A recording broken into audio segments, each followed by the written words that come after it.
Welcome to Polyglot Podcast. I'm Christian, and today we have Adrienn Pallag from Hungary as a guest. Welcome. Hi, thank you. So you're from Hungary, right? Yes, I'm from Hungary, from a small city called Orosháza. No one really knows it unless What was you've it? been there. Orosháza. Yeah, oh, exactly. Nice pronunciation, yeah. Okay, Orosháza. Yeah, I haven't heard about that.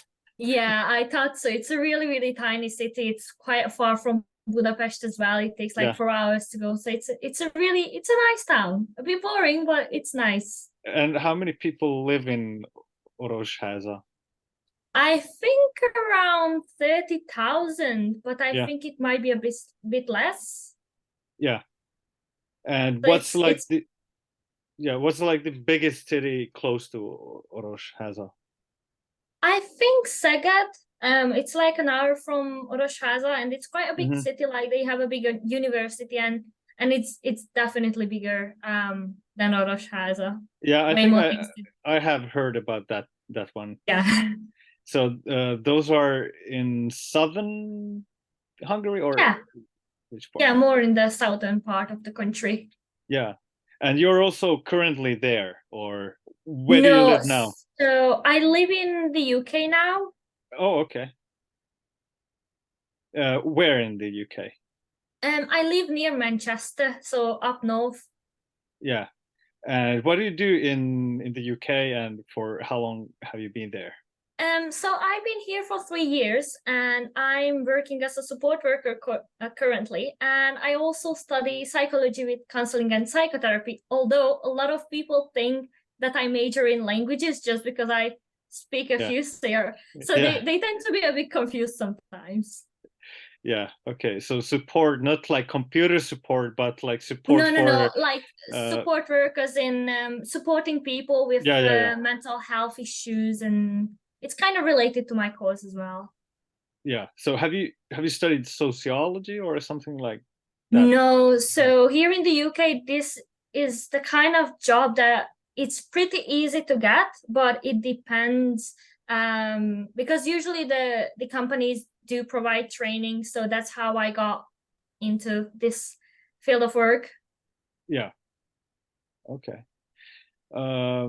Yeah. Now I think we could talk about your like I said before starting I don't really have a like rigid structure, but usually we tend to start from the guest's childhood and like the language background of the guest's family maybe, and the home country, and then come slowly towards this moment and covering like language education in school and adulthood, like all those things. So let's start maybe from from the time when you were born. So I guess you're also born in the 90s or 2000s. Yeah. So I born in 2000, in on 15th of March, which is actually a national holiday in Hungary and kind of like my favorite part of history. Um, and I born in Orosháza, which is a small city, as I said before, and I grew up there till I was 19. And by that time, I was actually really active in the local youth organization. So that's where really I started to use English more. But even before I was learning English, because in primary school, we either have to choose German or English. And luckily, my parents choose English because I just feel like it's a bit more widely used, especially these days. But I wasn't interested in languages at all. And then because I was in the youth organization, we started to have some more international projects. And I remember actually, I think I was 15 or 16 when I participated in the first one. And I remember it was really tough because I could understand English more or less, but I couldn't really speak it that well. And I feel like a lot of the times, this is a really big setback for any language learner, that they are not brave enough to try speaking and make mistakes, but I wasn't that bothered at that point. But that was the point when I kind of started to improve my English.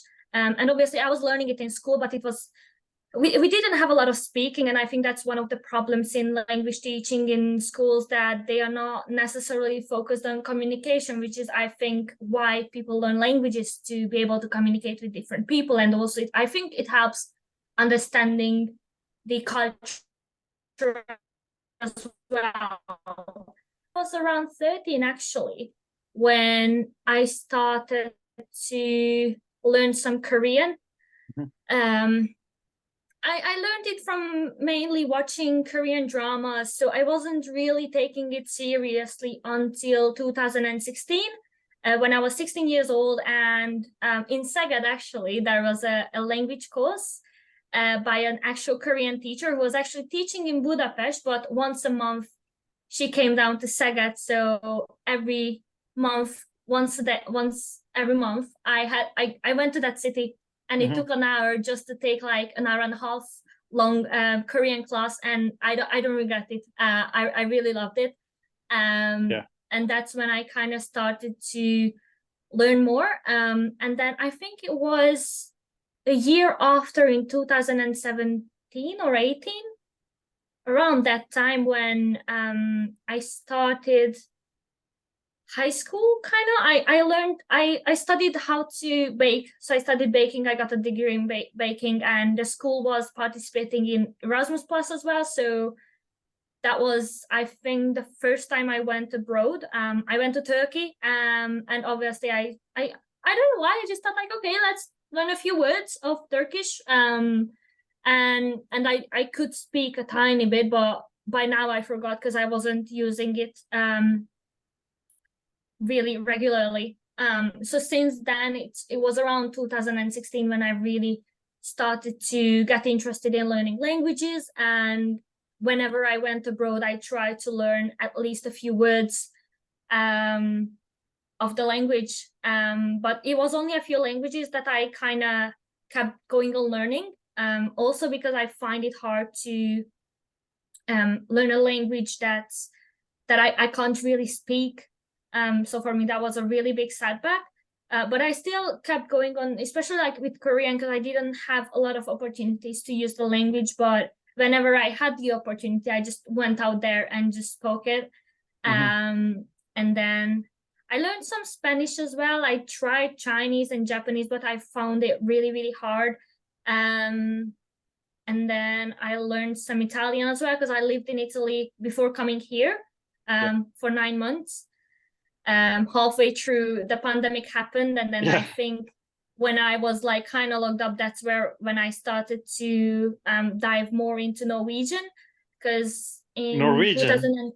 2019 I went to Norway, and before that I was watching I think a Norwegian TV series, and I loved how the language sounded, so I learned a few basic phrases. And then after I came back from Norway, I started to learn a bit more. And I found it really easy. I think for an English speaker especially, is the easiest language to pick up, at least from my experience, because it's so similar to English that even though I only learned it a tiny bit, I still know quite a lot of things, and I can still have a basic conversation. And I'm sure like if I would be able to spend a bit more time on learning Norwegian, I could get into a pretty good level. So I think currently I speak Hungarian, I speak English, I speak Korean, and I'm learning some. I'm not learning anymore, to be fair, but I can still speak some Norwegian. And I started French, but I really struggle with that. It's really complicated for me. I feel like all the Latin originating languages are really hard for me for some reason. That's why I think I didn't really stick with Spanish and Italian. But actually French, I think, is way harder than the other two. Yeah. And was that also the order, like from the best language to the worst, or was it in a random order? Yeah, more or less. So obviously my native language is Hungarian, but I think English is more dominant. So I feel like it's not just me, but a lot of people who speak multiple languages that you tend to mix it sometimes, and you might speak a few Hungarian words here and there, or a few English words here and there, while you speak either Hungarian or English. Or at least that's what I notice on myself, which can create some funny situations, I feel like. But I feel like English is more dominant at the moment. Like I can still speak and read Hungarian, but I feel like it's more easier to express myself in English. And then after that, obviously Korean, Norwegian, and French. That's the level of proficiency, if you want. What was it after? So Hungarian, English. Was it then Korean, French? Korean, Norwegian, Korean, and Norwegian. French. Oh, okay. So these languages you can like converse with people. Yeah. Yeah. Yeah. Now, yeah, you said a lot of things, and I want to ask now some details about different things Okay. that you told. Maybe first about Hungarian. How big are the differences in Hungarian within Hungary, like the different dialects, varieties spoken in different parts of Hungary? Not too sure. I think we do have some dialects, and we might use different words in different parts of the country that I might have to ask, oh, what does that mean? Mm, But I feel like if someone learns Hungarian wherever they go, I think they would understand it more or less.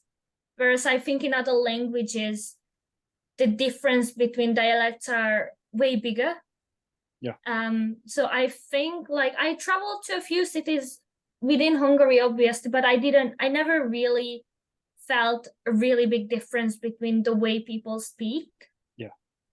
But can you as a native hear, okay, this one is from Budapest, this one is from the east, and this one, can you hear the difference? Can you say if someone is from Szeged or from the north or like this? I can only recognize if someone is from Szeged or around that area, because the way they use a lot of sound, which it looks like an O with two dots on the top, and they say Szeged instead of Szeged or something similar. Yeah. So when I hear that, I'm like, oh, I know where that person is from, but that's all I can distinguish, kind of.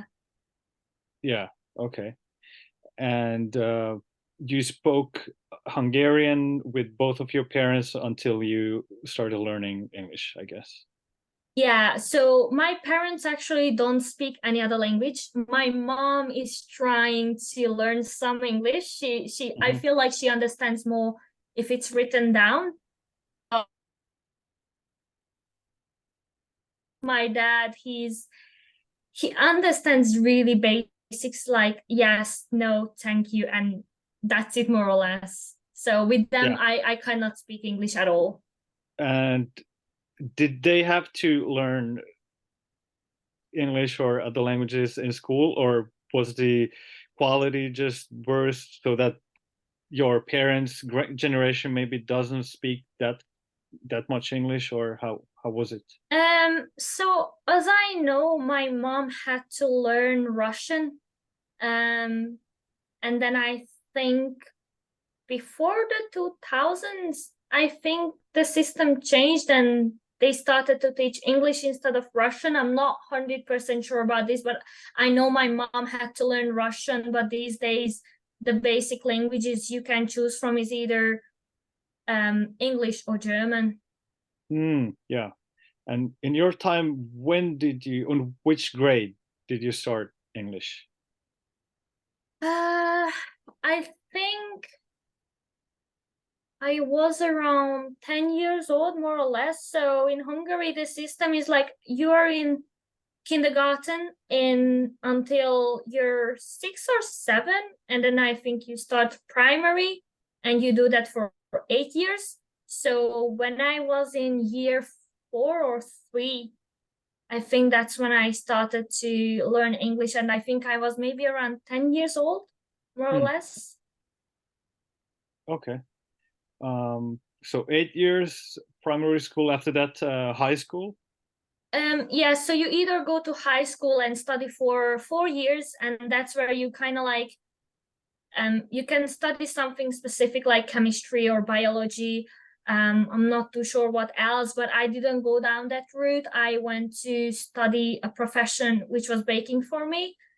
So I studied that, and that was for 3 years only. And the difference between these two is that I think if you study a profession, you can't choose another language. You only learn one. Whereas if you go down the 4 year path, I think you have to choose another language, because that's what my sister did. So she was learning English just like me or my brother. Yeah. But then when she went to high school, she started to learn Spanish. So that's kind of the difference. And also, like, if you go down that route after the 4 years, you can go to university. Whereas for me, I wouldn't be able to go to university in Hungary yet, because I should have studied another 2 years to get like the qualification I need to get into university. Oh, okay. That's interesting. Could you, I'm always curious to know the names of different levels of the school system in different languages. So can you tell, like, for example, in Finnish, we have like first 9 years is primary school. That's like peruskoulu, and it's divided in alaste, first 6 years, and yläaste, like seventh to ninth grade, and after that, high school, lukio. So could you tell the Hungarian names? That's something interesting for me. Okay. So we in school we have obviously the primary school bit, which is the 8 years. Yeah. And it's divided into two parts. So the primary school years, I think we say általános iskola, and that 8 years are divided for 4 years and 4 years. So the first 4 years we call them alsósok, which means like the people who are below, kind of.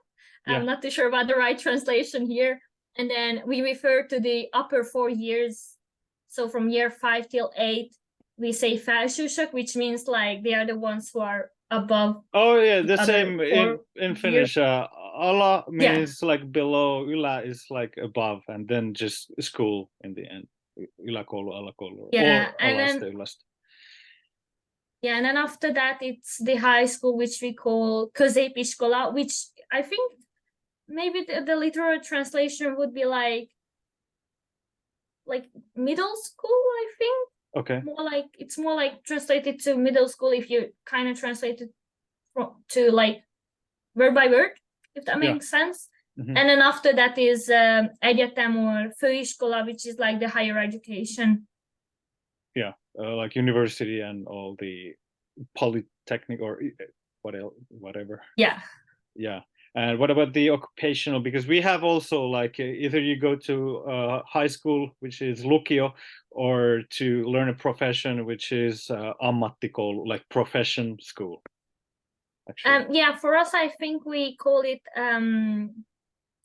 szakközépiskola or szakiskola. I'm not too sure if there is actually a difference between these two terms.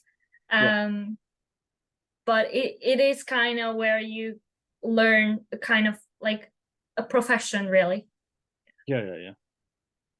And in your school time, did you have any optional languages in like before you went to the occupational school to learn baking or cooking, like during the first 8 years? So you told already you had the chance to pick from German or English. Did you have later the opportunity to pick more languages?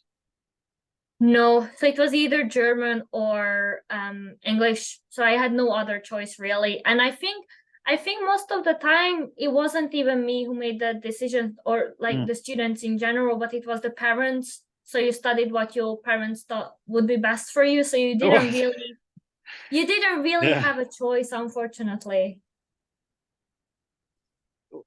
So your parents, the parents of many students just told, okay, you're taking German, or and then they Yeah, just had so to it was do like it. an individual decision, but usually majority of the classes learned English. So on German classes, there were only a few children. So I feel like the average in Hungary studies English, at least from my experience, like that's what they choose. I'm not too sure actually about the current situation because obviously I'm not living there, I'm not studying there. So it might have changed. I'm not too sure if I'm honest. Yeah. And what do you think? What's the I've been only in Budapest, I think once. Yeah, only once in Hungary, and I cannot remember that well about the English level, but my view was that it's not maybe that high in Hungary as in maybe Nordic countries, but I was only a few days. So what's your opinion about this? What's the general English level in Hungary? I think it really depends on the city you're in. Because Budapest is the capital, I think it's really, really international. And for example, I think the last time, not the last time, but the one before when I was there, it was during December. I arrived and I didn't hear any Hungarian, and I was walking down Yeah. the street, and it was the main, I think the main bit in the city, like the city center kind of. And I heard more, if not English, but other foreigners speaking. I couldn't really hear any Hungarian, and it was a shock to me, because I didn't really experience that before. And even like, I was with my friend and we went to a bar, and the bartender didn't speak Hungarian. It was a foreign person. So I Yeah. was like, okay, where I am now. Yeah. But I think because I live in a small city, a lot of young people go away, so they don't stay there. So I think because of that, it might be a bit harder to find people who actually speak English or speak to a level that you can ask for directions. Mm. Because they might understand, but they might not be able to speak. So it's also the question of, do they understand and can they speak, or do they just understand and cannot speak? So I think there's a difference, because they might have some kind of knowledge, but I can't really say for the whole country, because usually in the past 4 or 5 years I've been either in Budapest, but I don't really spend a lot of time there, or in my hometown, where I only meet my friends a bit. Like I don't really go out a lot because there's not a lot of things that you can do. But I know from when I studied baking, a lot of students kind of understood English, but they were really afraid to speak. And I remember we got a new English teacher, and we only had a general conversation like, okay, where are you from? What do you do? What's your hobby? Just really general things. And I had just maybe a 5-10 minute conversation with the teacher, and my classmates were just looking at me like, how do you know this? Yeah. And for me, it was really surprising because they all learned English. But for me, obviously, I feel like there was an advantage for me because previously I had some kind of experience speaking English with English people. And I also, when I started to study Korean, I had to use English resources because there weren't a lot of things translated into Hungarian. So it was kind of a need for survival in a sense. Yeah. How was learning Korean like? Was it difficult? I think at the beginning it was really, really easy.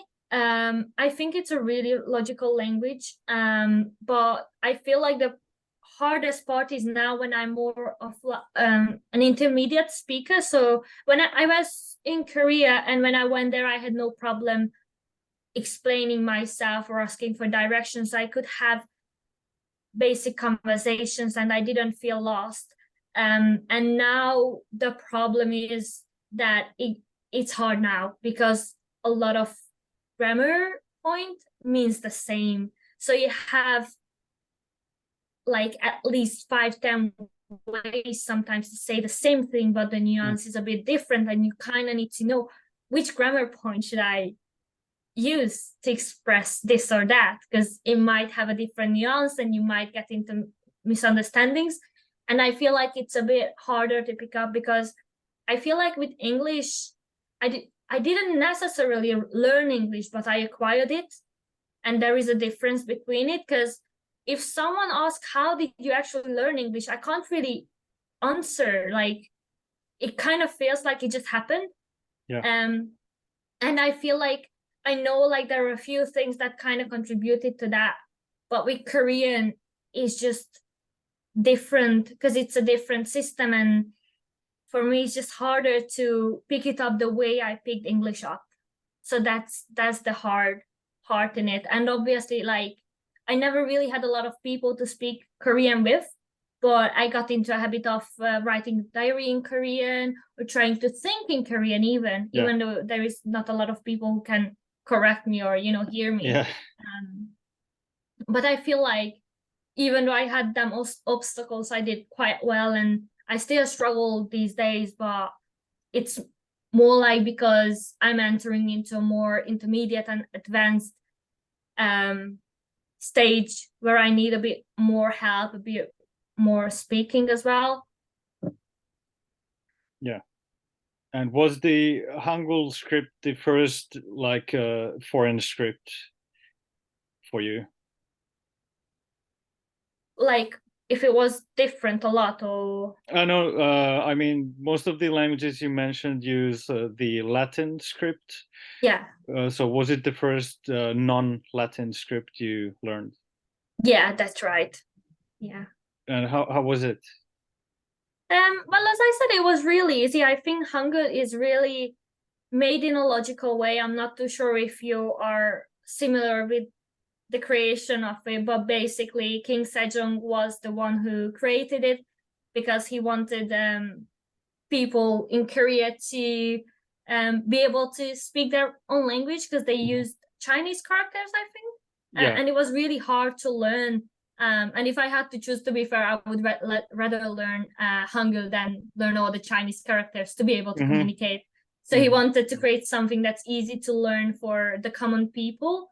And I think that's why it's really, really easy, because it's really logical, and it's not hard to pronounce at all. But I feel like it depends what is your mother tongue. For me, it wasn't that hard to learn the proper pronunciation, but I know for some people it might be hard.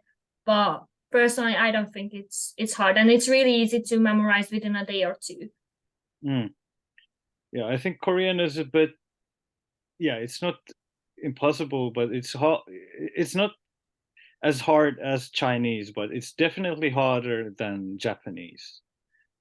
Like sometimes the D's and T's, it's a bit like obscure if it's, and sometimes the M sounds like a B, and yes, and the ch sounds are sometimes a bit confusing, so similar, but at least, yeah, not as hard as Chinese. I'm not that good in Korean. We had just the first beginner class with my wife last year, but they didn't organize the second one because there weren't enough people. But yeah, and we have been watching a lot of these Korean Netflix shows, so we know really well these words like seja, 공부, what was it? 공부 mama, 공주, 공부하다? no. These like king, queen,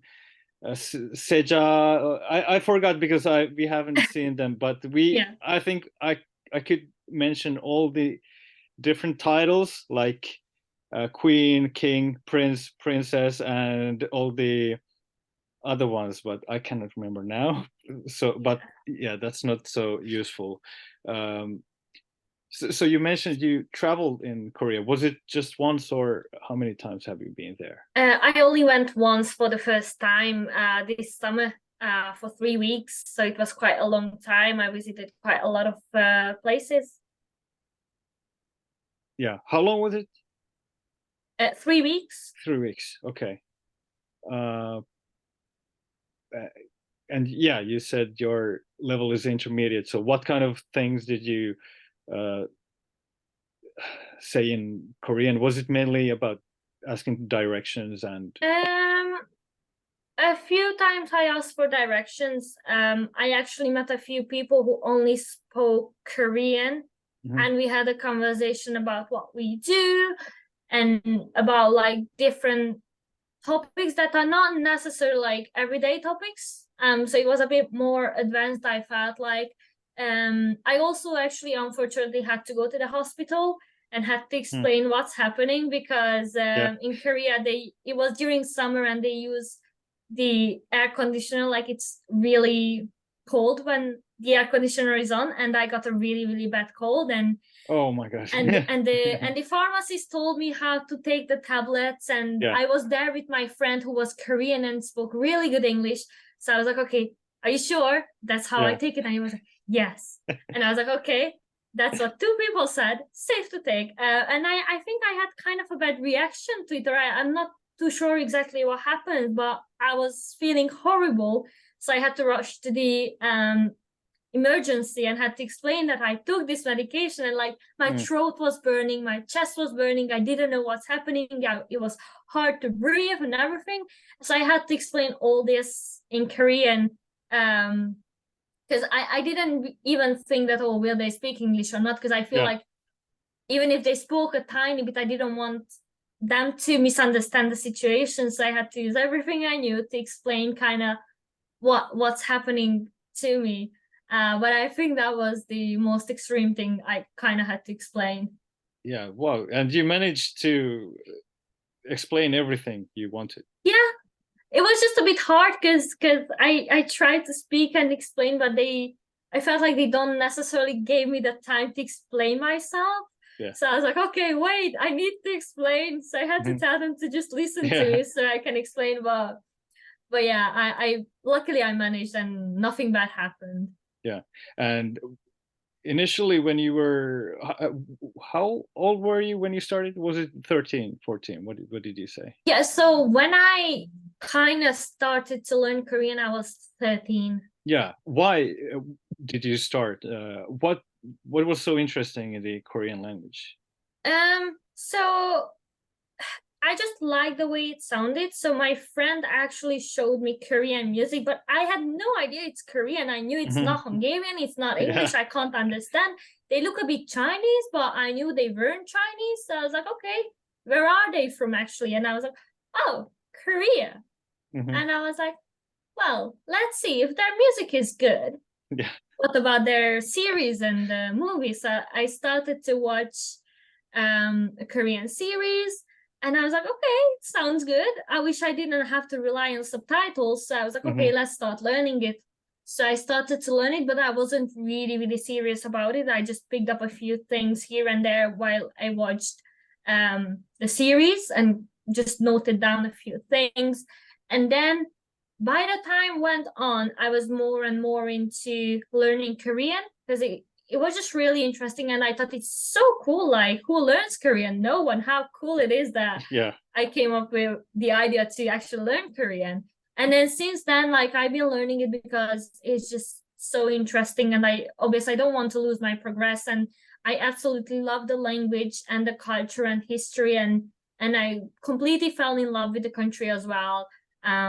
So it kind of keeps me going. Yeah. And what about with Norwegian and French? Why did you start those?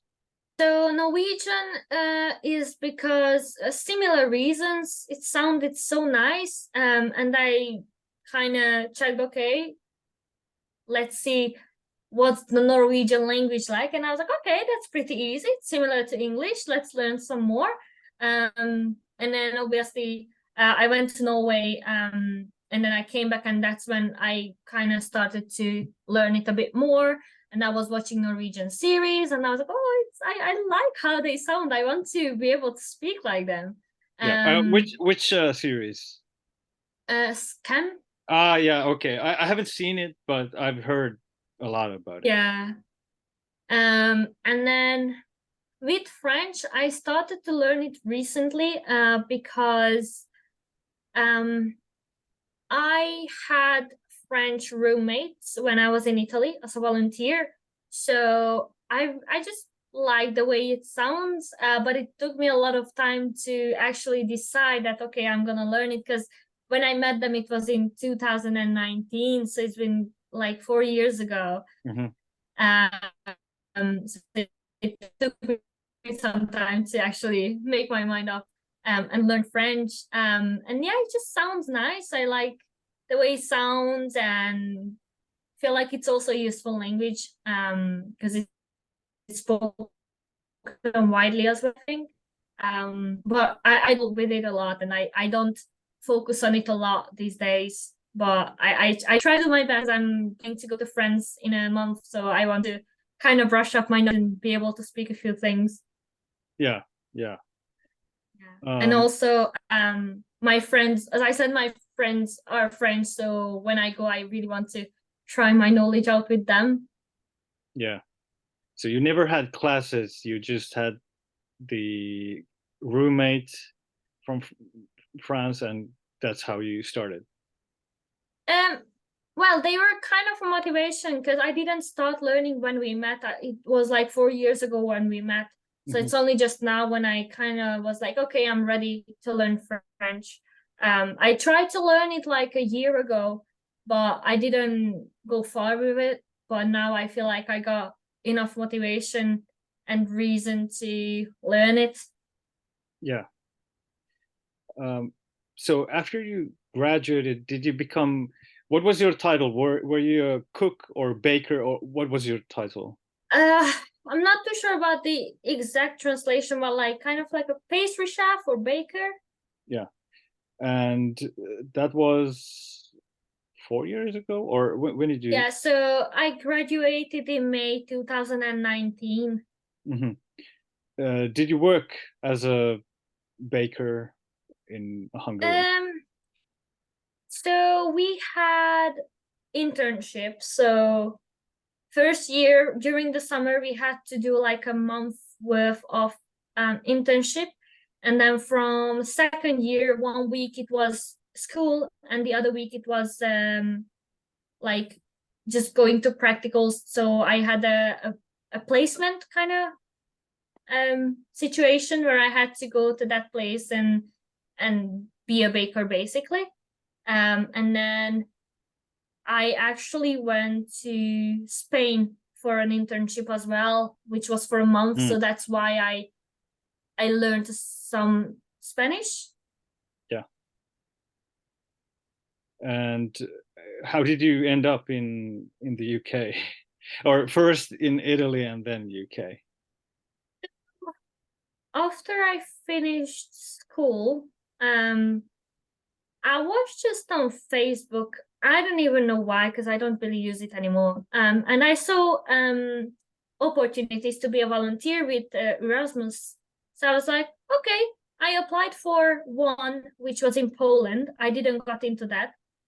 I applied to another one, but then I found one in Italy. So I was like, okay, Italy sounds a bit better, beaches and gelato and pizza. Hmm. Why not? Yeah. Wouldn't say no to that. Yeah. So I luckily got into the project, um, and that's how I ended up in Italy for 9 months. Yeah. And did they pay you, or did you have some own savings, or So the system is like they paid for my flight and they provided us accommodation, and we got paid a bit, not a lot, just because we still have to buy food, we yeah. still have to buy some clothes maybe. So it was just enough to kind of sustain ourselves, maybe afford a few trips to another city. So it was not like we got a full income. It was only like 200-300 euros maybe a month, so we can buy Hmm. foods and stuff like that. Yeah, that's what I thought also, because I was in China 2017, and it was a travel agency, and yeah, they paid like a bit over 300. So I definitely had to have my savings, because I had to fly there and then I had to travel there, and yeah, the accommodation, everything costs quite much. And so currently in the UK, how did you end up from Italy there? Is it also some kind of a similar thing? So when I arrived to Italy, it was September, and around October or November, I was thinking, what will I do next? And I was like, well, I would like to study, but not in Hungary, but I'm not too sure what will I study and what do I want to study. Like, I didn't want to just study whatever comes to my mind. So I had to think of what I actually want to do. And I realized like okay, which country can I go to study? And I was thinking about obviously the language and if I know people there, and I realized, oh, my cousin lives in the UK. Why not talk to her? So I talked to her, and then I made my mind up about coming here, and that's how I ended up here. But I supposed to come here earlier, actually, like just to look around. But because the whole COVID situation happened, I couldn't, because just like a few days before my flight, they said, okay, we're locking down everything. So I couldn't come here. So I was just in lockdown. And actually, it was the worst and the best part of my life, in a sense that because I was locked up in a different country, I didn't know how will I get home. I was worried about, my friends and family at home. It mentally got to me a bit, and then I got interested in psychology because of that. So that's how I was like, okay, I want to study psychology, and let's go to the UK because it will be easier to start a new life somewhere where you have a family that you can go to. So that's how I ended up here. But before coming here, I went back to Hungary for 2 months. I didn't study, I didn't work at that time. I just stayed at my parents' place. And then my cousin was coming to Hungary, so we came back to the UK together, and I stayed with her for like 2 months maybe. And then after like 3 weeks of being here, I got a job in a bakery that I had to quit after like 2 months because we also had lockdowns like twice because people got COVID, obviously. So I couldn't go to work. So I ended up working in care, which I don't mind at all because it's kind of related to my degree. So I'm hoping that by the time I graduate, I will have some kind of work experience that will count and people will want to actually employ me. Yeah. So support work and studies at the same time. Yes. Yeah. How much have you had the chance to use your language skills in your career, like in all the jobs where you have been? Not much. So job-wise, I don't think I ever really had to use my language unless I had a Hungarian colleague, which only happened just currently, but we don't really work together. We just met once. So that's, I think, the only occasion when I actually kind of had to use the language, but it was my mother tongue, so it wasn't a big deal. But within university, there are societies. So I was in the Korean society, and I managed to speak with some Korean students, and I managed to make some friends that I could speak Korean from time to time, because obviously they come here for a reason. They don't necessarily want to speak Korean, so most of the time I still just had to use English. And with Norwegian, I made one Norwegian friend, but we don't really talk a lot in Norwegian. It's on like a few things we say in Norwegian, and that's it. Yeah. Okay. Have you tried Hello Talk, Tandem, or something like that? Or do you have like language buddies with whom you speak and practice speaking? Not really. I sometimes go to Manchester to study, not study, to like a language exchange. So there I can speak a bit, but I unfortunately I just can't go there a lot because I got work, I got uni. It's a bit tight schedule for me sometimes. I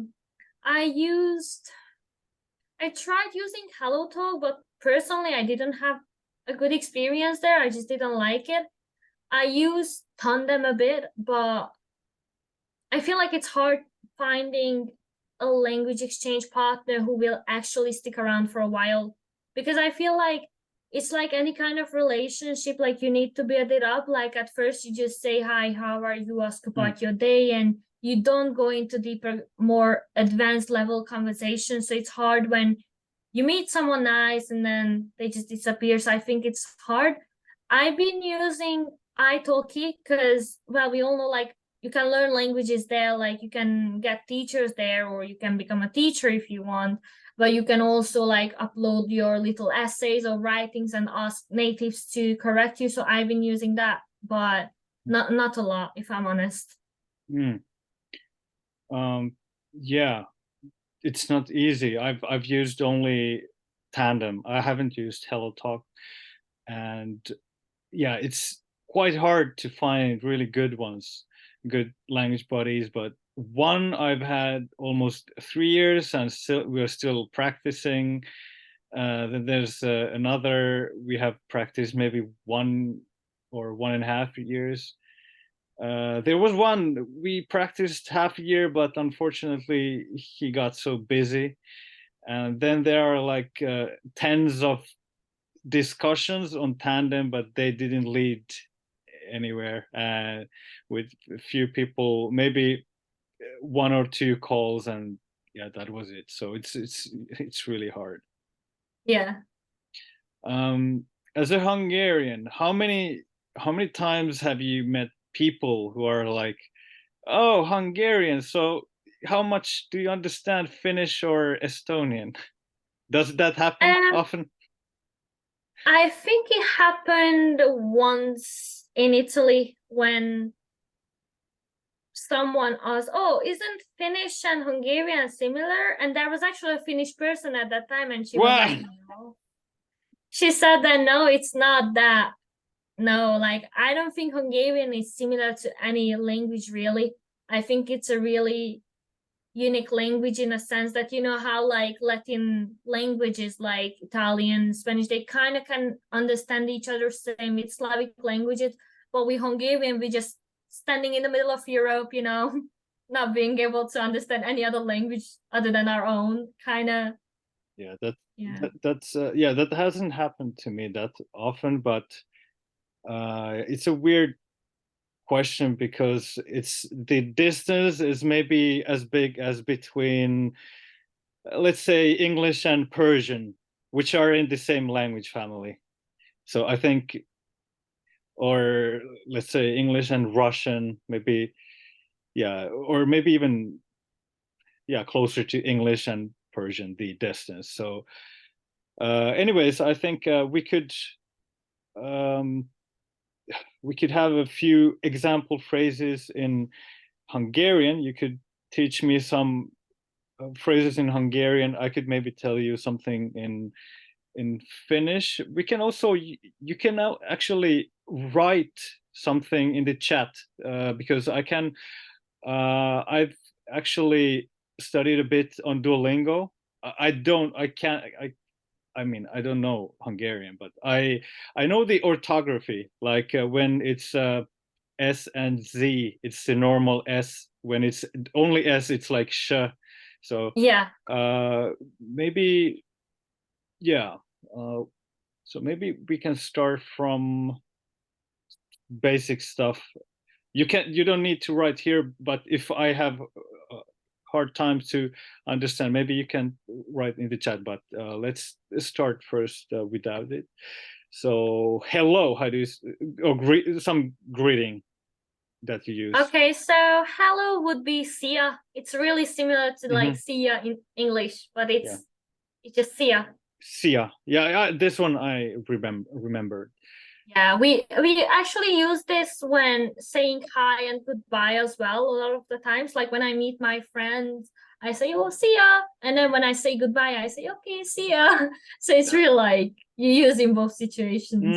Okay, we have like moi or hey, but when we say goodbye, we say moi moi or hey hey, like duplicated. That's smart. How much do you say like good day, good evening? Is it too formal? Because No, I like to say, like, even in the UK, I think I say that in every language, like, have a good day. And if you want to say have a good day in Hungarian, you can say legyen szép napod, but you could also say legyen jó napod, but I usually use the legyen szép napod, which means kind of like szép means like beautiful. So it's kind of like saying have a beautiful day. I like to use that phrase a lot. Yeah, I think that's the two most common that I would say we use. what was it? Legyen szép napod. I'm gonna try. Legyen szép napot. Yeah. We use accents on certain letters, but because my keyboard is in English, I can't. Yeah, no I can't problem. do that. Yeah, legyen szép napot. Yeah. And the other one was Legyen jó nap. legyen jó napot. And what else? So when you say goodbye, yes. When we say goodbye, we just say see ya. But like if it's like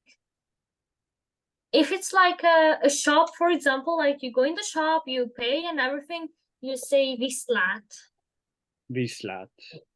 Yeah, it's more like, I feel like it's more like a formal way maybe to say goodbye. Okay. It's like you wouldn't necessarily say see ya to a shop assistant that you see for the first time, because it's really like, it's something you use with friends usually. Okay.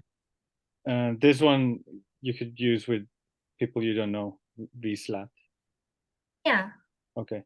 Actually, I remember now. I've been making videos about like crazy Duolingo sentences for maybe 5 years already. Have you used Duolingo? I used it a bit. I'm not the biggest fan of it, if I'm honest. Yeah. So we've got a few Hungarian sentences as well. One that I remember now is szívesen nézlek. Wow, that's really, really flirty.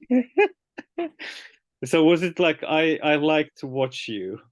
Yeah, kinda. But in English, it sounds even like it's quite creepy. It's like I think it in the scene. My friend is my friend who has actually studied Hungarian. He's in the bush and he's like, and I'm walking somewhere and he comes from the bush and says szívesen nézlek. Yeah, it does sound like it would be said in a situation like that. And the other one, wait, what was it? I cannot remember, but in English it was, I'm searching for women or something like that. Oh my God. I'm looking for women. I'm with binoculars. I'm like watching behind the bush. Wow. Yeah, but I cannot remember how do you say okay, we can leave that actually. People can learn it from Duolingo. Anyways, yeah, go to Duolingo. What else? Maybe how are you? And how are you is hogy vagy. Hogy vagy. Wow, you have a really nice pronunciation, because a lot of people say huggy wuggy, which sounds ridiculous for me. I always laugh at them, but not in a mean way. No, I think it helps a bit because I know the orthography. So yeah, on Duolingo, I've learned that the G and Y is like J, a bit like J. Yeah. Like the country is like Magyar. Yeah. What is Magyar ország, or how do you say that? Is that Magyarország means Hungary. Okay, Magyar ország. And Magyar is like the people, or yeah. And the language? You also say magyar for the language. Okay. In Finnish, it's also the same. Suomi with the capital letter is the country, but with a small letter is the language. All right. I think it's same written like the same way in Hungarian as well. How do I answer? I'm fine. You can say jól vagyok. Jól vagyok. Yeah.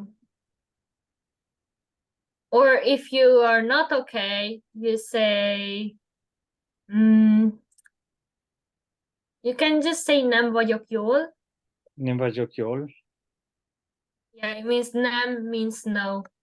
So Yeah. it's like I'm not okay. And do Hungarians actually tell if they are not okay? Because in Finland we don't like small talk. If I mean, if someone is not okay, they might say not okay. Yeah, I'm not okay. But I mean, in English-speaking countries, this is just like a formality. You don't say I'm not fine. But how is it in Hungary? I think it depends. Okay, with friends, let's say with people you know. Yeah, like if I ask my friends, oh, how have you been? How are you? What have you been up to? Like they say like, oh yeah, I did this and this. Oh, I had a bad day because of work or whatever. So I think we do say it, but like we don't really go up to people and ask. Yeah. Like because here in the UK, it's like natural, like they say, oh hi, you're right, yeah, you're right, and that's it. Like even if you're not all right, yeah, I'm all right, kind of. I feel like it's really like an automatic response, and it's not really asking how are you actually. Like they don't really want to hear it because they say it in the shop, they say it on the bus. You wouldn't stop talking with the bus driver when everyone's waiting behind you, so it's just real like an automatic response, just say hi. What else? What do you think would be interesting for people to know in Hungarian?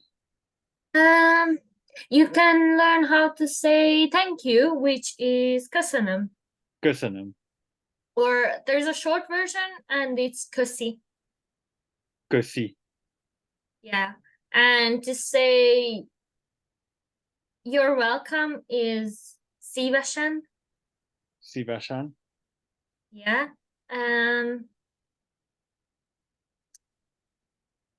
If you want to ask what's your name, you can say hogy hívnak. Hogy hívnak. Hogy hívnak. Yeah. That's like two words. Hogy and hívnak. Yeah. It's easy.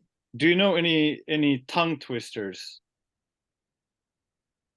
Yeah, I know one, I think. Okay, you can maybe write because they usually are quite hard, the tongue twisters.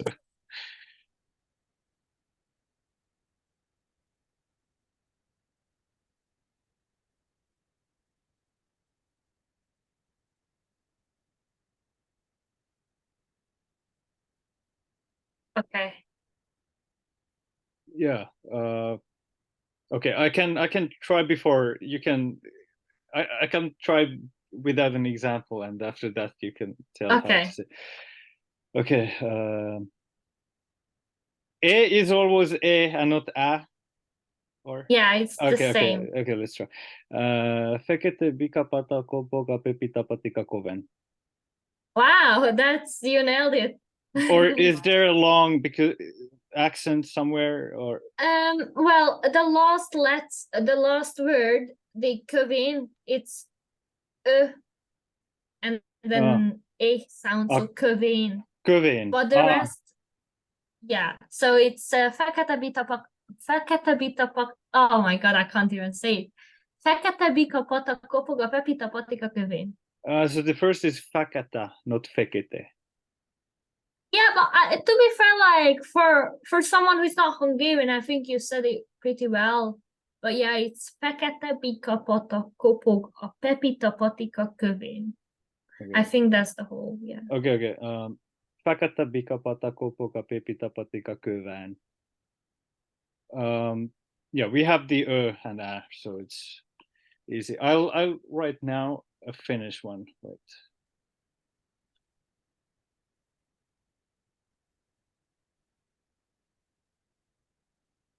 Okay, can you can you read that?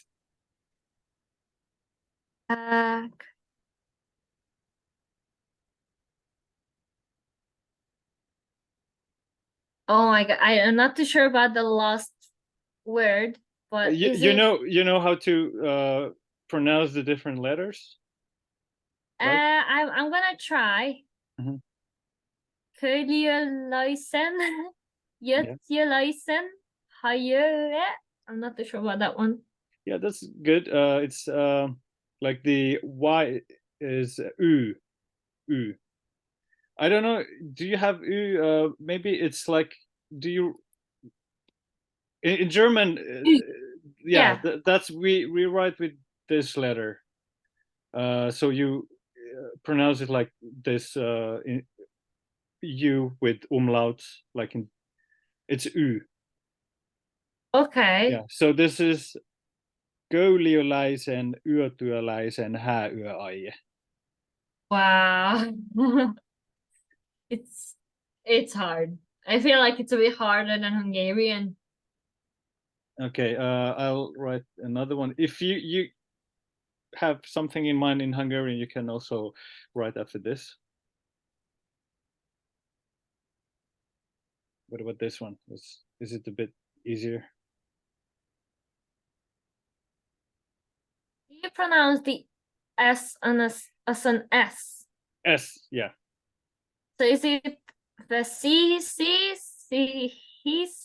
hisista? Yeah. Vesi hiisisi hisi hississä. This Yeah. I like this one. It's easier a bit. Yeah, and it should be pronouncing Finnish should be quite easy for Hungarians because the stress is always on the first, and isn't it the same in Hungarian? It's like a bit monotonous, or Um, I think I've heard that it's the stress yeah, should be on the first syllable. yeah. Yeah. Do you have anything else in Hungarian that maybe this one we sometimes use with children? This vesi hiisi hisi hisissa. I can remember when I was maybe 3 or 4, I tried to say it and it was a bit hard. I'm not too sure if I know anything else, to be fair. Yeah, Yeah, I don't think anything will come to my mind. yeah. But this one that you had here, do you also ask children to say it when they are small, or is it just Um, anytime? I think it's any time really. Yeah.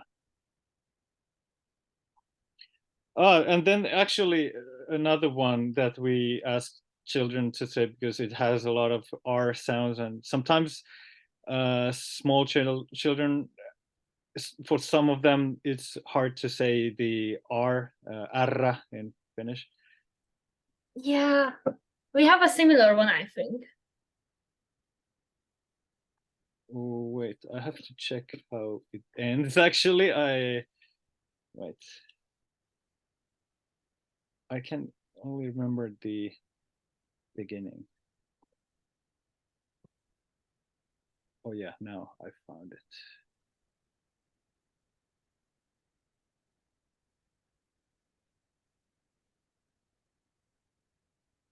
Do you want to try?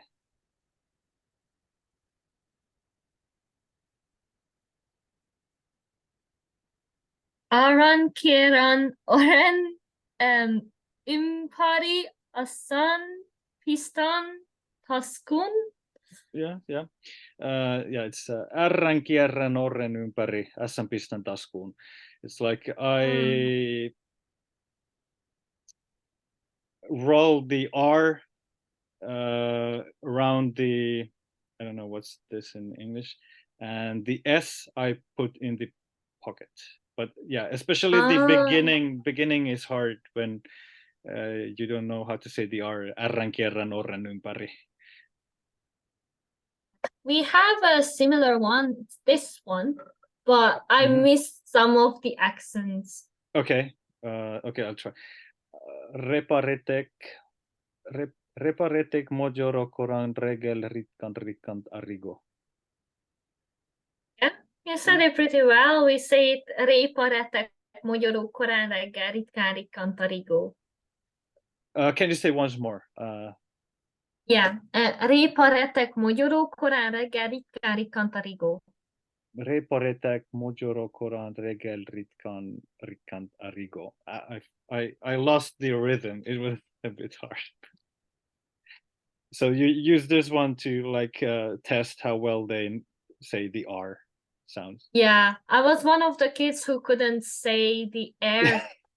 So Yeah. we say eper means strawberry, and I always say epe when I was a kid. And then I remember it was one summer, my great grandma was told that I can't pronounce the R. And she was like, well, that's a nonsense. I'm sure you can do it. And by the end of the day, I could pronounce it. I don't know what she done to me, but she gave me the gift of being able to pronounce the R sound. How old were you? I was around 7, 8, because I know, like, if you're a kid who can't pronounce R, or I'm not too sure if there are any other letters, you have to have like special lessons, and my mom didn't really want that. So I was real lucky that my great grandma could actually teach me how to pronounce it. I don't really know how she did it, to be fair. I don't remember, but she did it. We have actually the same. I think with R and yeah, of course, if there are some other letters that are hard to pronounce, but usually it's the R. And I can't remember if it's before starting school already, but at least when you're in school, first, second grade, yeah, you have to go to speech therapy. And yeah, I think I have a few friends who had that when they were small.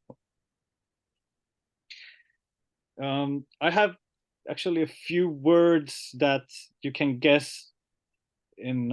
I say it in Finnish. You have to guess in Hungarian. There are not many that I remember, but there are a few words that are quite similar. The first one is vesi. The ways, Baza. You can tell also the English translation. What do you think about? Is it ways, like, you know, the thing you put the flowers in? No, vesi. It's something you drink. Oh, water. Yeah. Oh, because we say these. Yeah. Okay. Very.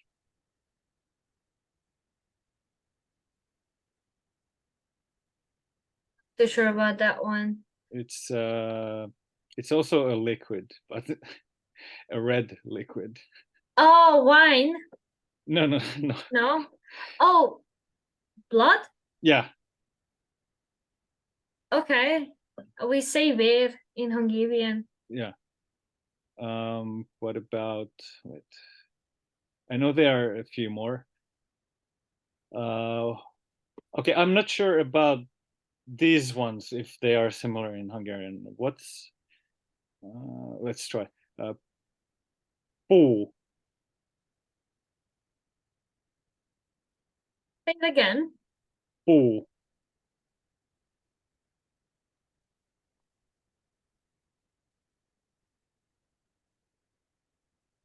When we say bor, and that means wine. What was it? Wine? Wine, yeah. No, it's actually a tree. Tree. What's tree in Hungarian? Tree is fa. Fa. Okay, I think that it has the same root because P's, I think, turn into F sounds in Hungarian, but yeah, it's a bit different. But in Komi, I made the same section with my guests who were Komi and Mari speakers. From Russia, they have like these Uralic languages, and it was basically the same word, puu. So I thought maybe it's close in Hungarian. What about käsi?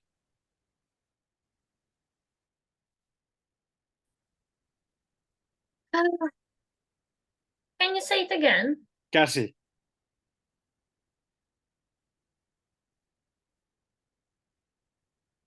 Sounds as kusi, which means thank you. This is a body part. Oh, hand, like keys. Yeah. Yes. Oh, okay. Yeah. I think when it's busy, these very vir, maybe I can see some pattern there. What about elää? This is a verb.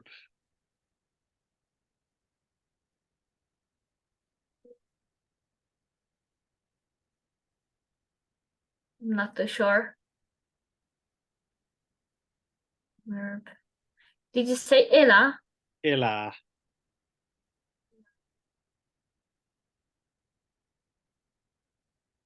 Does it mean to stand?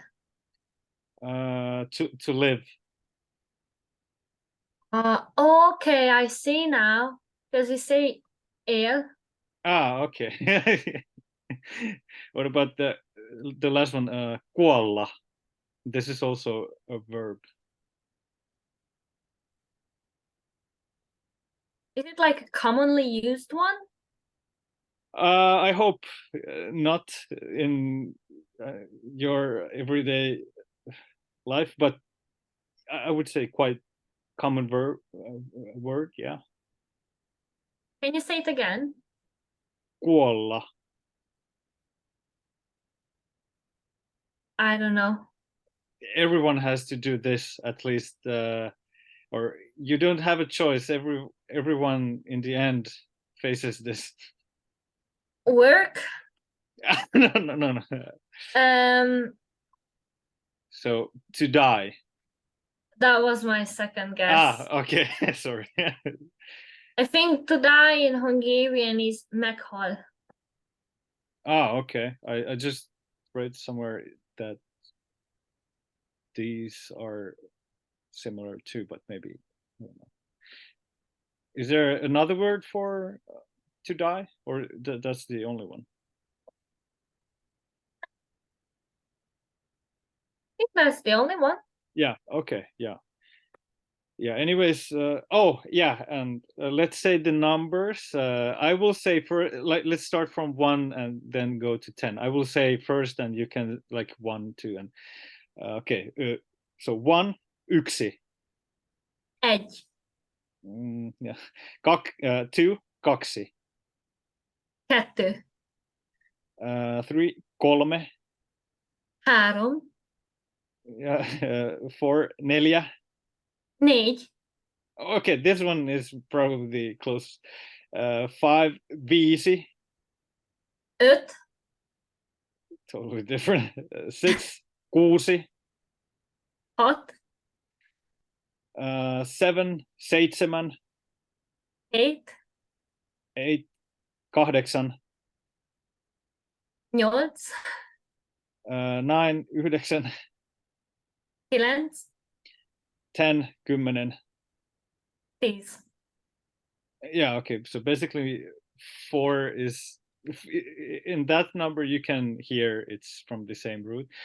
And in other numbers, actually, if you know the sound changes and compare, you can see it. But if you hear it, yeah, totally different. I think Hungarian is closer to some Hanti, Mansi. Have you heard about these languages? No, never. Okay. Okay.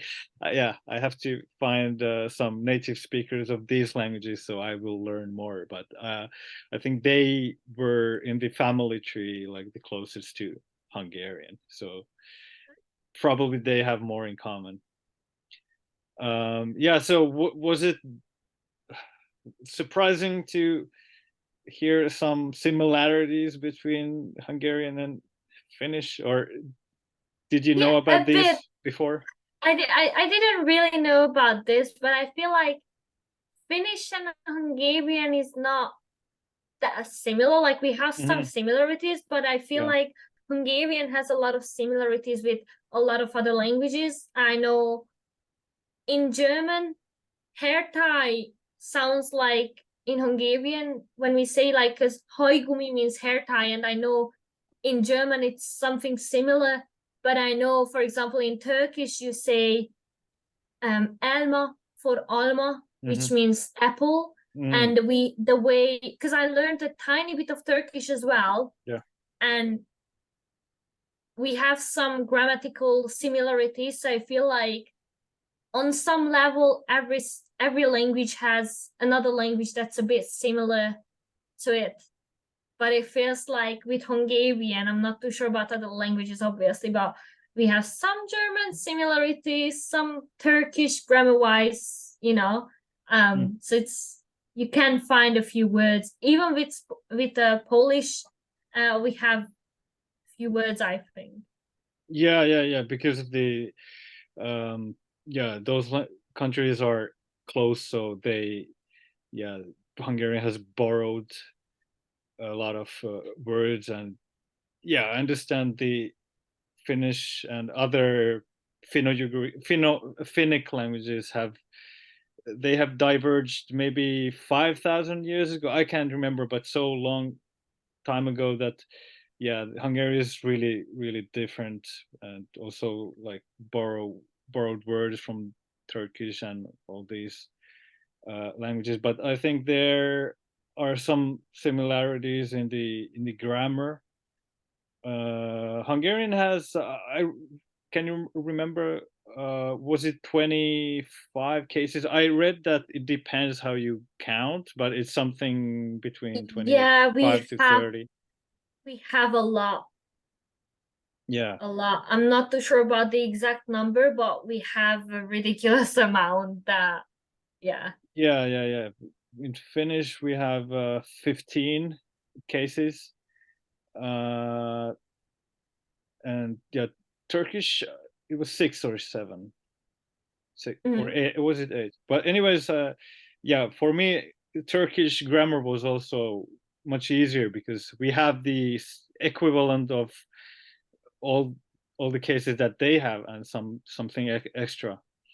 How do you say house in Hungarian? Has. Has. Okay. In Finnish, it's talo. How do you say as an object?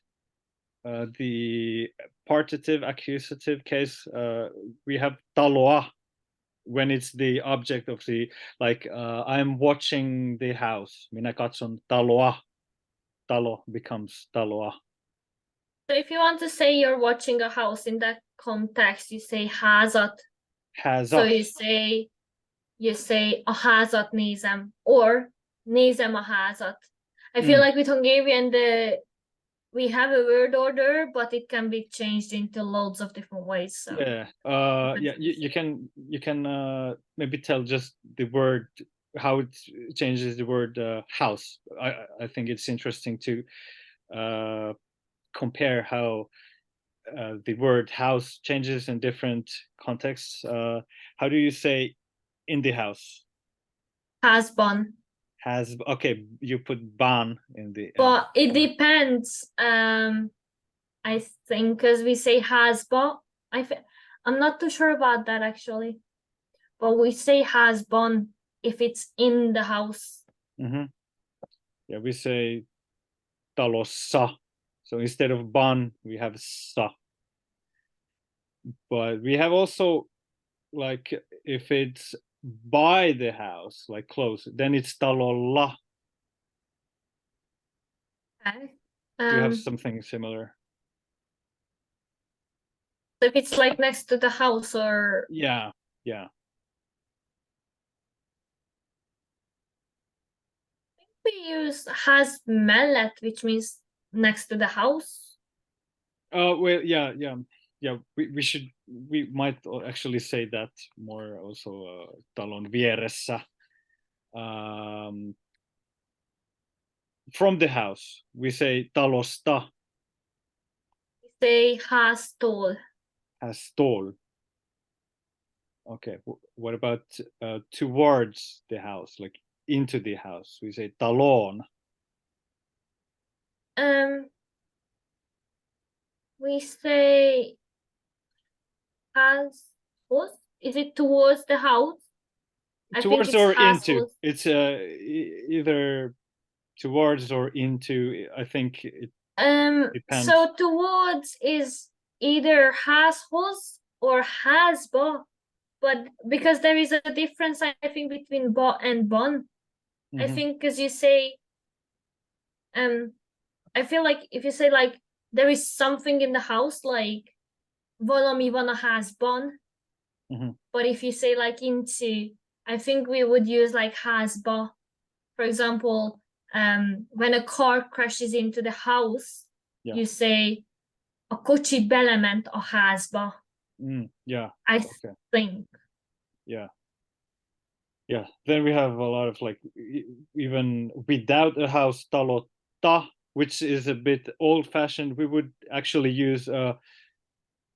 We don't have many prepositions, but in this case, I would say ilman taloa and not talotta. But you can also put a case ending, and it means without a house.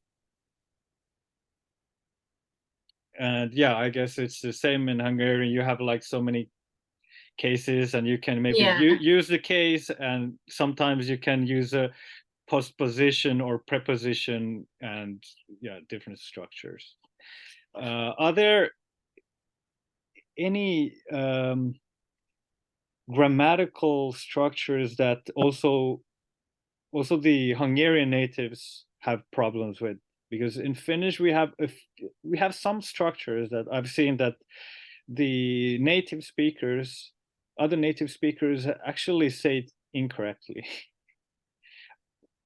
I can't really think of anything, but there might be. I'm not 100% sure about this, to be fair. I feel like, to be like, for me, but this is only because like I speak several languages and English is more dominant. I find it hard to express myself in Hungarian and find the right words to use. So for me, that's what I struggle with. But I think it can be maybe something that other Hungarians who doesn't necessarily speak another language can struggle with as well, because I feel like we have a really colorful language in a sense that we have a lot of ways to say things. Yeah. I notice myself sometimes when I start a sentence and I start the sentence, but then I remember, okay, with this verb, I have to change the structure, because with this verb you need a different case ending with these nouns, and then I'm like, then I start over. Does something like this happen with you when you speak Hungarian? Yeah. For example, if I say I'm going somewhere, if I use the verb käydä, then I have to say käydä kaupassa, with this sa inessive ending. But if I say go, a different verb, mennä. Oh, I think this one is menni or something in Hungarian. Menni is like to go somewhere. Go. Yes. So if I say mennä, it's not mennä kaupassa, it's mennä kauppaan. And I mean, basically the same, almost the same meaning with the verb, but then I have to use a different ending. And I think now we have discussed quite well about Hungarian and Finnish, and what else? Do you have any language goals currently? Is it more to improve the current languages, or do you have some interesting new languages that you want to learn? Well, I started to learn French, but I haven't been spending a lot of time with it. I haven't been learning any language actively at the moment because there's just been a lot of things going on in my life right now that kind of needed priority. But I actually really want to get back more into studying a language every day, get into a routine, stay consistent, and like I want to be more fluent in Korean. Because maybe one day I want to work there. I also want to improve my Norwegian and hopefully master French as well. But I can't do this at the same time, so I kind of have to set priorities. But I don't really think about this a lot these days.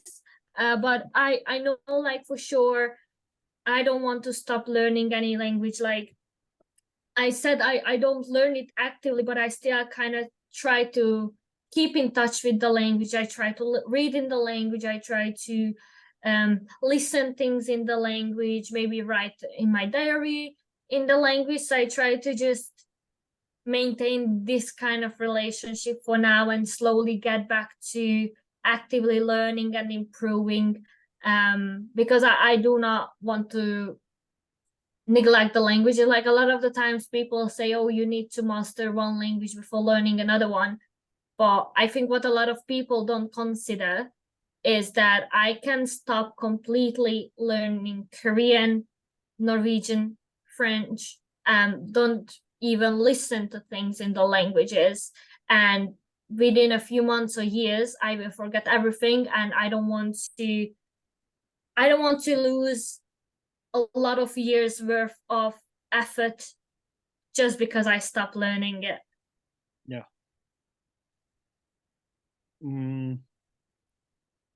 I had a question, but I forgot it. What about the English spoken in where you live now, close to Manchester? Have you been exposed to many different accents or accents of Britain? So before I came here, I never really spoke with native English speakers. So it was always people whose second language was English. So I was really used to their way of speaking, their way of pronouncing things. Yeah. And when I got here, I did struggle with certain slang, certain like local language, and even the accent. Like I remember one day I had to ask a person like, what is he saying, like 3 times. And I was like, okay, I still don't understand, but not because I don't speak English. It's just your accent, like not in an offensive way, obviously. Yeah. I've been to Glasgow. They have a different kind of accent. I got a colleague who is Irish, so I heard her accent as well. I heard Scouse accent, which I think it's from Manchester. And I've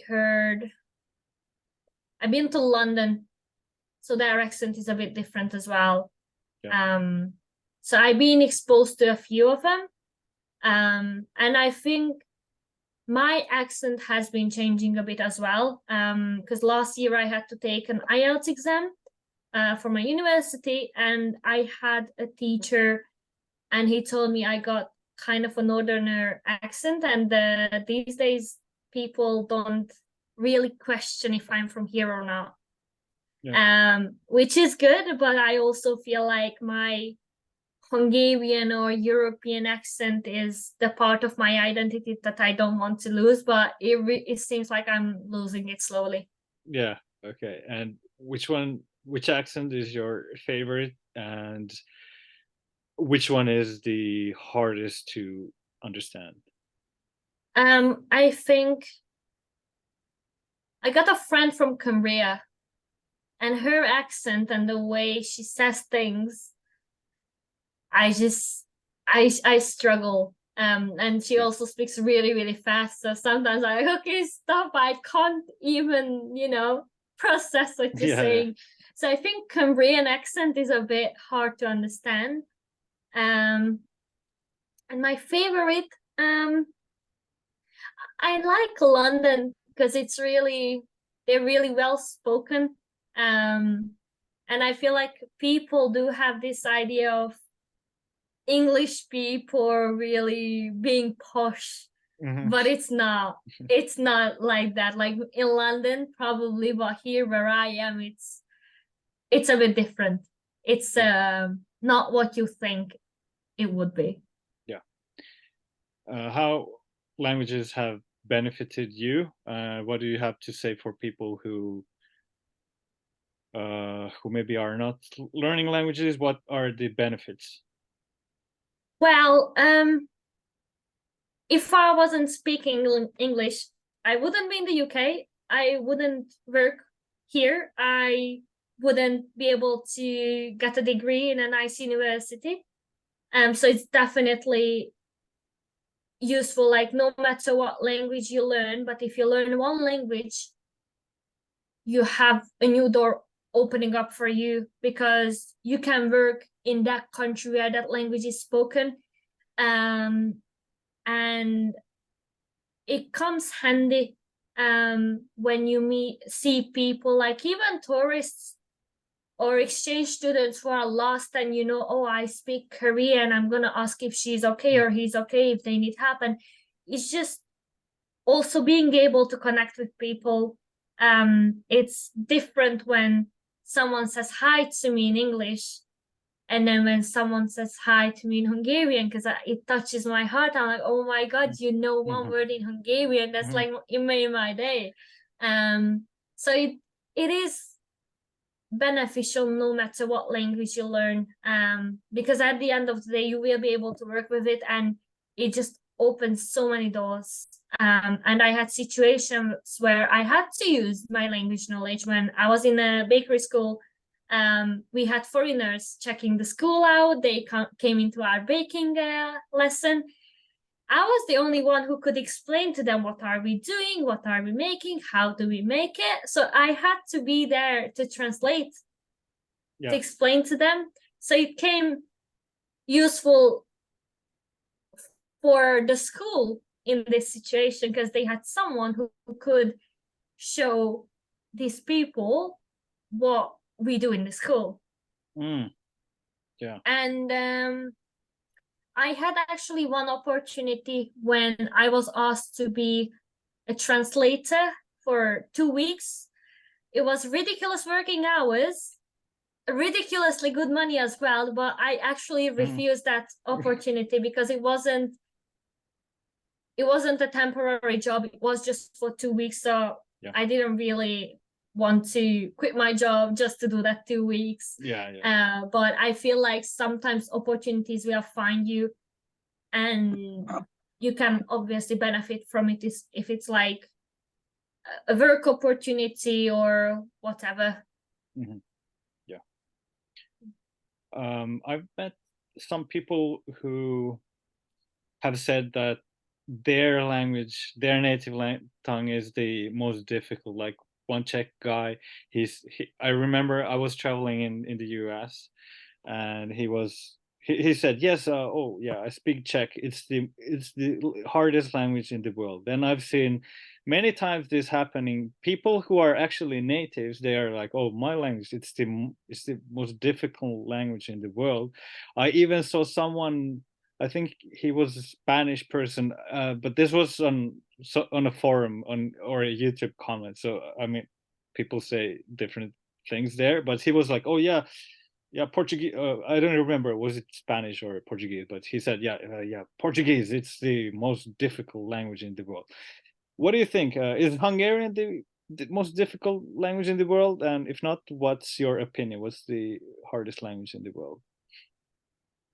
For me, I would say, which I think a lot of people say, that it's Chinese, just because learning all the characters, being able to recognize if it's slightly different, and being able to pronounce it well. And it's a lot of characters you need to learn. So for me, because of that, Chinese would be probably the hardest language to learn. But for me at this moment, it's French, because that's what I'm learning. And I think saying which language is the hardest in the world is really relative, because maybe Korean for a Japanese person can be the easiest thing to learn because the grammar is similar. But maybe for me it's the hardest language. So we can't really say which one is exactly the hardest, because it's all like depending on what's your experience with languages and what your native language is. So I think I can't really answer this question, but for me, I know if I wasn't learning French and I had to kind of say, it would be Chinese, but because I know how French is now, I'm like, okay, French is harder. Yeah, I totally agree. I'm a bit actually annoyed when I see these articles, the top 10 hardest languages in the world, and then I see German or some other languages like that, and I'm like, oh my god. Or Polish or something like that. Yeah, it's I agree. It's like it depends on the person which mother tongue they have, and on many different factors. Okay, I have now two final questions. These are a bit theoretical. So first one is, if you found like a magical lamp, or what is it, and the genie came out of it and asked, okay, Adrienne, which one do you want? Do you want the skill to speak 10 biggest languages of the world perfectly, or 1,000 smallest languages?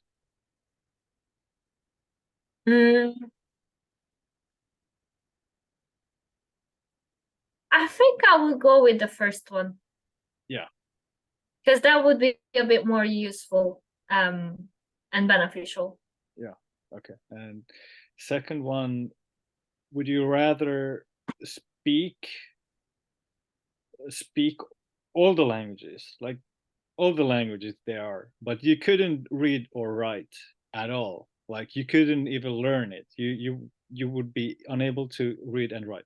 Or second, you could read and write every single language, like current and also the dead languages, but you couldn't speak. You would understand, so you could maybe write the answer if you would have to communicate with someone, but you couldn't speak, but you read and write every language. I would go with the first one. Like, I would rather speak it, because I feel like that would enable me to connect with people. Yeah. Okay. I think that was all the questions I had. Is there still something you want to say, some topic that you think we didn't touch and you want to mention about it? I was just wondering your brief background with languages, like what languages do you speak or have learned or touched on? Okay, let's say briefly. So yeah, Finnish is my mother tongue. I spoke only Finnish until I was 6. Then we moved to Newcastle for a year. So I learned English, and then 3 years in Estonia, I learned Estonian, because I did my first 3 classes in Estonia. I learned there German, because we had German TV channels, and we went to Germany on 2 summer vacations. After that, Swedish, 7th grade, because it's the second official language of Finland, so everyone has to learn it for at least 5-6 years, I guess. And in high school, I took Italian and Spanish, yeah, and I actually, of course, continued the previous ones. After graduating from high school, in the university, I took Portuguese classes. Then I quit university.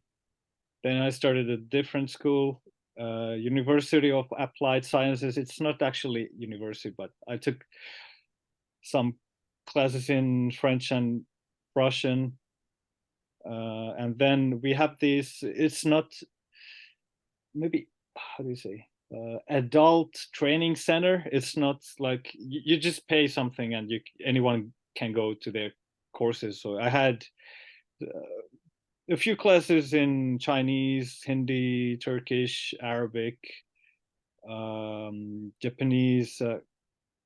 Last year we started Korean with my wife. We had actually Korean and Northern Sami, which is spoken here in Finland. It has only around 30,000 speakers.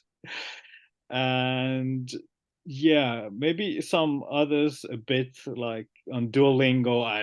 I mean, I don't count it, but I've completed almost 30 languages in Duolingo, but I mean, it's just uh, having fun. It's not anything serious. Yeah. I don't remember almost anything about Romanian or Greek, which I completed years ago. But yeah, some knowledge about quite quite many languages. But yeah, it's quite a job to maintain the languages. So Yeah. yeah, it's not easy. Yeah, any other questions? No, that was it. I Yeah. was just wondering about your background. It seems like you touched on quite a few languages as well. Yeah. Yeah, it would require a 2, 3, maybe even 20-hour episode to tell more in detail about every Yeah. language. But that was the summary. Yeah. Anyways, thank you for the discussion. You were the first Hungarian guest. It was nice to speak about Hungarian. And thanks for all the people who were listening or watching the episode. And see you all in the next episode. Bye.